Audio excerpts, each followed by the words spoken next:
Are you still writing JavaScript? Stop it. In this video, we'll take a look at how to convert our Next.js application from JavaScript to TypeScript. Let's get into it.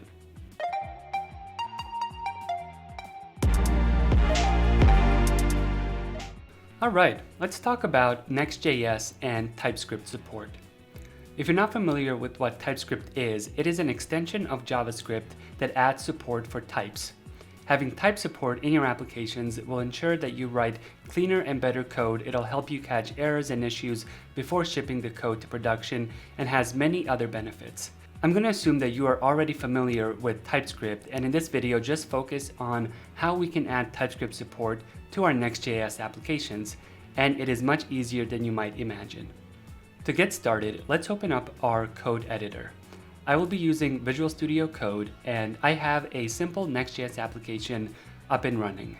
This application uses the with MongoDB starter, and then I just added one new page called blog.js, which gets a list of blog posts from MongoDB Atlas and displays them on our page. To make sure that our app runs right now, let's quickly build it and see what we get. So I'm going to run npm run dev, and then I'm going to navigate to localhost 3000 /blog to ensure that our application runs without any errors, and we're good to go. So let's do localhost 3000 /blog, and our application does run. We see 3 different blog posts and the welcome to the blog message. Now at present time, this application is running on JavaScript. So we haven't done any TypeScript yet. We haven't added it, we haven't imported it. But adding TypeScript support is a lot easier than you might imagine. So to get started with that, I'm going to stop the application, clear my console, and the first thing we're going to need to do is create a TypeScript config file. And to do this, I'll simply run touch tsconfig.json.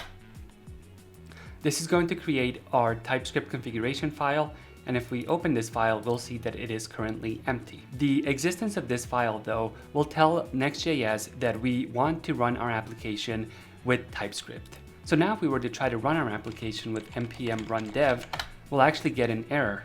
And that error will say that it looks like you're trying to use TypeScript, but do not have the required packages installed. So before we can start our application, we'll need to install the required TypeScript packages. So I'm just going to run this command, npm install TypeScript, types React, and types for Node. And let's clear our console again. So we have npm install. We're going to save them as developer dependencies, and we're installing TypeScript, types React, and types Node. So this is going to take a couple of seconds to run. And once that's done, now we can start our application in development mode. And you can still see that this tsconfig.json file is empty.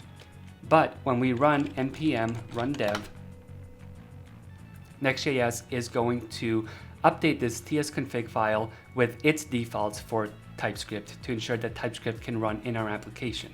So we'll see, our target, allow.js, and just kind of defaults where to look for TypeScript files, what to exclude, and so on and so forth. And if you worked with TypeScript before and the tsconfig file, a lot of these should make you feel right at home. And if you know what you're doing with TypeScript, you can change them and customize it to your liking. Now that we have our application running in TypeScript mode, we can navigate back to our browser, refresh the page, and really nothing has changed. And there's a couple of reasons for this. One, our pages are still .js files, so they're not TypeScript files, so TypeScript isn't really doing anything there. So let's go ahead and fix that. So I'm going to rename blog.js to blog.ts for TypeScript.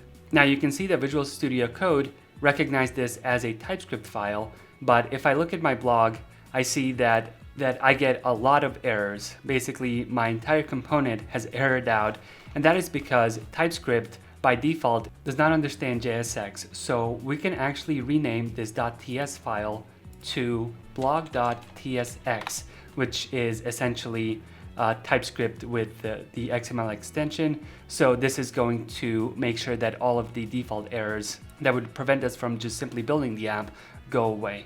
Now that we do have a TSX file, we can add TypeScript functionality to our component and to our page. And by default, you'll notice that we're not getting too many errors. And one of the reasons here is that by default, this txconfig file has the strict mode set to false. And the reason for this is that we don't get overwhelmed by TypeScript complaining at us over every little thing. But to see some of the errors in this blog.tsx file, I'm going to go ahead and change this strict property to true. Save it. And now if I go back into my blog.tsx file, I'm going to see a number of issues arise. And I can see problems 4. If I click into it, it'll tell me what issues TypeScript has found. So we can see that the posts here has implicitly the any type, same thing for our post and tag, as well as this context parameter in the getStaticProps method. It also has the type of any. Like I mentioned earlier, I'm going to assume that you already know what TypeScript is and how it works and the implications of the any type. So I'm not going to focus on covering that, but what I will focus on is fixing these TypeScript errors in this specific blog page. So to do this, let's go ahead and create the interfaces and types for our posts as well as that context variable. I am just going to create an interface to represent our post. So we'll call it interface post, and we will give it the properties of our blog posts. And those are title, which is of type string, content, which is also of type string, and then tags, which is of type string array, or array of strings. Now, since I'm destructuring these posts here, I can just add an array of posts. And a good practice and a standard practice that I've seen in Next.js is to create another interface for your props that you pass into your component. So let's create another interface, and this one we'll call page props. And for this particular page, we are only passing in posts. So we'll say this particular blog page will have the page props of posts, and that's going to be an array of posts. So we'll say post array. And then to add our page props to this block component, all we're going to do is add it like we would in a traditional TypeScript application. So we'll say page props. Now what we've done is given the props that we pass into our block component the property of page props, or the type of page props.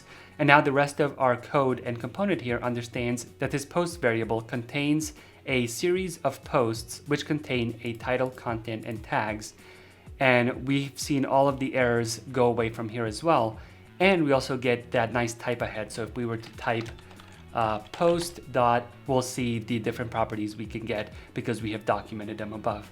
So what we've done is fixed our post prop that we pass into our component, but we still get this context implicit has any type. And this one comes from the getStaticProps method.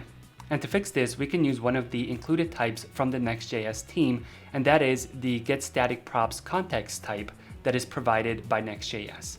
And to do this, we'll simply add a colon after context and annotate the context property. So we'll say getStaticProps context, hit save, and we're gonna have to import this from Next.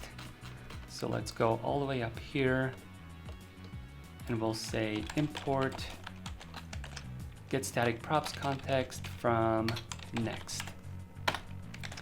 Hit save, and now all of our problems have gone away. We have annotated what our context is, what it expects, and if you don't know what context gives you, now we can go in here and say context dot and see what properties we have available on the context object. So we have params, preview, as well as the preview data, and all of them are optional.